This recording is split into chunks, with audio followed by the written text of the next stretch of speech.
और ये आईएम के असदुद्दीन ओवैसी कहते हैं कि अगर आप पुलिस को आज़ाद कर देंगे, वो संसद में कह रहा है, अगर आप पुलिस को आज़ाद कर देंगे और पुलिस पे जिम्मेदारी डालेंगे कि अगर होगा तो तुम्हारे ऊपर आएगी, तुम्हारे ऊपर एक्शन ली जाएगी। लेकिन नहीं होता कुछ भी इस देश में पुलिस के द्वारा। जिसका गैंगरेप हुआ था वो प्रेग्नेंट है, उसकी बेटी को मार दिए। जो कार्रवाई होनी चाहिए वो नहीं होती है इस देश में। जिसका गैंगरेप हुआ था वो प्रेग्नेंट है, उसकी बेटी को मार दिए। बिल्किस बानो, उसकी माँ को मार दिए, फैमिली के 3 सदस्यों को मार दिए। आप क्यों छोटे भाई और उसके हत्यारों को, उसके किलर्स को, उसके रेप करने वालों को, ये बड़ी अलग बात है। क्या वजह थी, क्या वजह थी?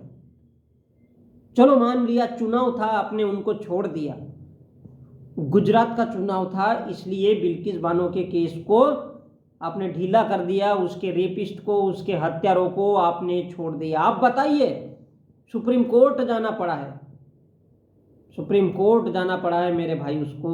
आप सोच सकते हैं एक महिला पर क्या गुजरती होगी। हम तो हिंदुस्तानी हैं, ईश्वर और आस्था में विश्वास रखने वाले लोग हैं। हम तो सोच ही नहीं सकते कि क्या गुजरती होगी एक महिला पर। इस प्रकार के जो हादसे होते हैं ना इस देश में, हम तो यही सोचते हैं, अरे हम हिंदुस्तानी हैं, हमको क्या लेना देना है।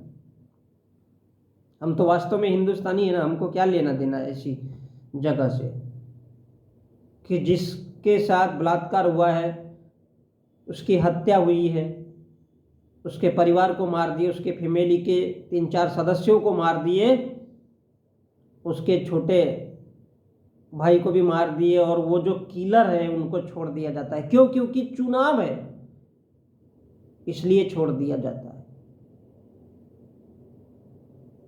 तो ये भी हमारे देश में होते रहता है कि जिसकी जैसी जरूरत, जिसके हाथ में जैसा कानून शासन प्रशासन मिलता है, वो अपनी ज़रूरत के मुताबिक उन पुलिस वालों को, उन फौजियों को, उन आपसा जो कानून होता है ना, इन सब को इस्तेमाल किया जाता है।